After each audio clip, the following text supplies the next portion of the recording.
नमस्कार। एक कहावत हम सब ने सुन रखी है, जैसा खाएं अन्न वैसा हो मन। तो शरीर को रोगी बनाने में और शरीर को स्वस्थ रखने में या रोगी शरीर को स्वस्थ करने के लिए आपके आहार का सबसे बड़ा योगदान है।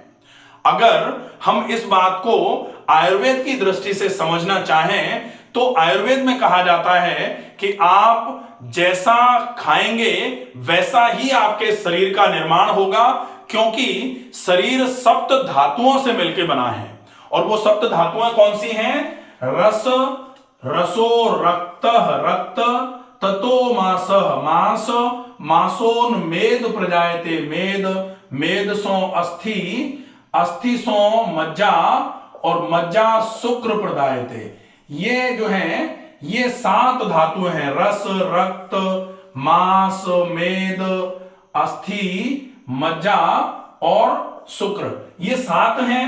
इन 7 का निर्माण किससे होता है? यहां रस काय से बन रहा है? आहार रस से। जो हमने आहार खाया है उस आहार से रस का निर्माण हो रहा है और रस से क्रमबद्ध तरीके से शुक्र तक पूरी चीजें बन रही हैं। तो ये आयुर्वेद में कहा जाता है और इसी वजह से ऐसा भी माना जाता है कि जैसा आप रस खाओगे उसी तरीके से अगर हम यहां ऐसे करके ये रस, रक्त, फिर मांसा, मेद, मेद के बाद फिर अस्थि और अस्थि के बाद फिर मज्जा और फिर मज्जा के बाद इस तरीके से शुक्र। अब अगर हम ऐसे करके पूरे शरीर को देखें तो हम यहां ये जो है ये पहला 2 3 4 5 6 4 5 6 और ये 7, ठीक है। अब यहां हमने देखा कि आप अगर इसको अंदर वाले को रस मानते हो तो यहां से जैसा आप यहां रस डालोगे ठीक वैसा ही यहां से पूरे शरीर का निर्माण होना चालू हो जाएगा। अब अगर आपने रस खराब कर दिया, रस कहां से डालते हैं आप? ये जैसे डाइजेस्टिव सिस्टम है, ये मुंह है, मुंह से होते हुए रस को आप इस तरीके से आहार को आपने आहार रस के रूप में यहां भर दिया अच्छे तरीके से, बोलस निकल के आया, बोलस जो आया बोलस यहां पहुंच करके कायल में कन्वर्ट हुआ, फिर ये जो है कायल में रस के रूप में कन्वर्ट हो जाएगा। अब ये यहां से इस तरीके से लिवर में जाएगा खिंचते हुए, और जैसे ही लिवर में जाएगा तो लिवर में जाकर के इसको फिर प्रोसेस होना है। तो अब अगर ये रस के रूप में यहां से खिंचेगा, रस खिंच करके कहां जा रहा है? पोर्टल सिस्टम में होते हुए रक्त बना रहा है। तो रस रक्त बनाएगा, फिर रक्त पूरे शरीर में जाएगा। अब जहां जहां जाएगा वैसी वैसी कोशिकाओं का निर्माण करेगा और कोशिकाएं मिलकर के क्या बना रही हैं? ऊतक बनाती हैं, टिश्यू बनाती हैं।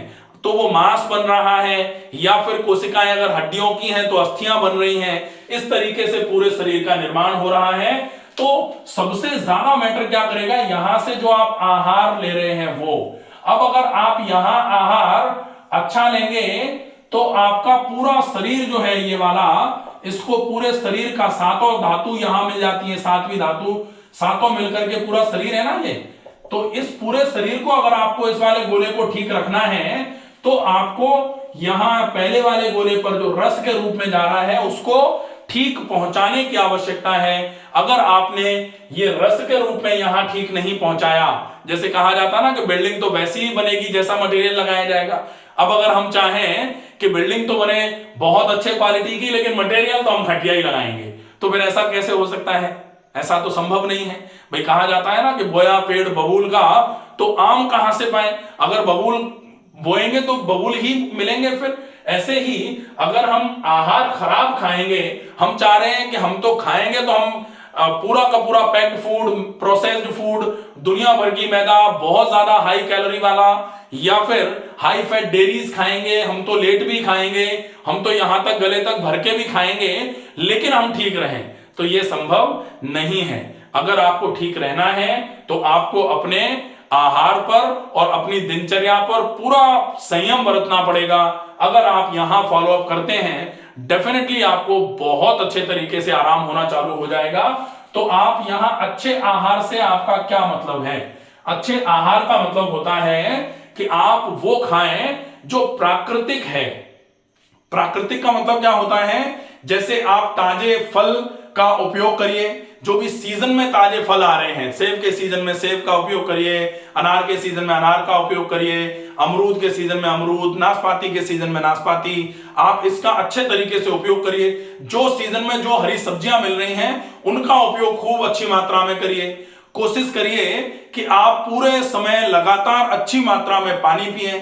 फिर आपने जो खाया है वो आमाशय में पहुंचा है, आंत में पहुंचा है, वो खिंच करके लिवर की तरफ चले, लिवर से हार्ट की तरफ चले, हार्ट से फेफड़ों पर खून के साथ ऑक्सीजन लेने के लिए जाए आपके न्यूट्रिएंट्स, फिर फेफड़ों से ऑक्सीजन लेने के बाद आपके हार्ट के लेफ्ट चैम्बर में आ जाएं और हार्ट के लेफ्ट एट्रियम से लेफ्ट वेंट्रिकल में जाकर के लेफ्ट वेंट्रिकल से पूरे शरीर में न्यूट्रिशन और ऑक्सीजन लेकर के आपकी हर कोशिका तक खून पहुंचे, और वो खून जो है, वो रस जो है, वो अच्छी मात्रा में न्यूट्रिशन और ऑक्सीजन लेकर के जब आपके मांस तक पहुंचेगा तो अच्छा मांस बनेगा, और फिर अच्छा मेद बनेगा, फिर अच्छी हड्डियां बनेंगी, फिर अच्छी मेरुरज्जा जिसको बोन मैरो बोला जाता है वो बनेगा, उसके बाद फिर अच्छा शुक्र बनेगा। मतलब फीमेल में जिसको ओवम बोला जाता है और मेल में जिसको स्पर्म बोला जाता है। ये अगर क्वालिटी वाइज धीरे धीरे करके खराब हो रहे हैं तो उसका सबसे बड़ा कारण है कि आपका पूरा शरीर ही धीरे धीरे करके रोगी हो रहा है। उसकी वजह से धीरे धीरे करके क्वालिटी ऑफ जो ओवम और क्वालिटी ऑफ स्पर्म जो है वो खराब होना चालू हो जा रही है। उसको भी अगर आपको सुधारना है तो आपको यहां आहार रस पर फोकस करना ही पड़ेगा। नियमित व्यायाम करने का अभ्यास बना लीजिए, साथ में कोशिश करिए प्राकृतिक नियमों का पालन करने की। प्राकृतिक नियमों में जैसे सवेरे जल्दी जागना प्राकृतिक नियम है, रात को जल्दी सो जाना प्राकृतिक नियम है, सवेरे का भोजन होता है वो सायकालीन भोजन नहीं होता, तो 3-3 4-4 बजे जो लंच हो रहा है डेफिनेटली गड़बड़ है। डिनर जो है वो मध्य रात्रिकालीन नहीं होता है, वो सायकालीन है भोजन, तो शाम के 7 बजे मैक्सिमम 7:30 बजा लो। कोशिश तो यही करनी चाहिए, जैसे हमारे यहाँ हम 6 बजे से 7 बजे तक का टाइम रखते हैं, तो कोशिश करनी चाहिए कि 7 बजे तक आप खा के फ्री हो जाओ, ताकि सोने और खाने में लगभग 3-3.5 घंटे का गैप तो मेंटेन हो पाए। अब हो ये रहा है कि हम थक हार के आए, बैठे, खा लिया, फिर खा के लेट गए, तो डेफिनेटली खा के लेटने से आपका पाचन तंत्र धीरे धीरे करके बहुत ज्यादा आलसी हो जाएगा, और पाचन तंत्र आलसी तो शरीर आलसी, शरीर में आलस तो व्यायाम की कमी की वजह से शरीर में धीरे धीरे करके चयापचय की क्रियाओं का खराब हो जाना, उसकी वजह से बीएमआर बिगड़ी तो कई प्रकार के रोग आपके शरीर में आना चालू हो जाते हैं। इसलिए अगर आप रोगों से बचना चाहते हैं तो आपको इस साइकिल को समझने की बहुत आवश्यकता है। अच्छे तरीके से साइकिल समझ लीजिए। फिर अब लोग जनरली कहते हैं कि आपने इतना सारा बताया लेकिन करें क्या? करना सिर्फ फोकस इस पे है, अच्छा खाना। अच्छे खाने में आपको बता दिया, ज्यादा मात्रा में फलों का उपयोग, जो सब्जियां ताजी सीजनल जो आ रही हैं उनका उपयोग करिए, अच्छी मात्रा में पानी पीजिए, खूब सारा व्यायाम करिए, निश्चित ही शरीर में से रोग स्वतः ही बाहर आना चालू हो जाएंगे। आपको कुछ भी करने की आवश्यकता नहीं होगी। आशा है ये वीडियो पसंद आएगा, ज्यादा से ज्यादा लोगों तक इस वीडियो को पहुंचाएं। स्वस्थ रहिए, सुरक्षित रहिए, धन्यवाद।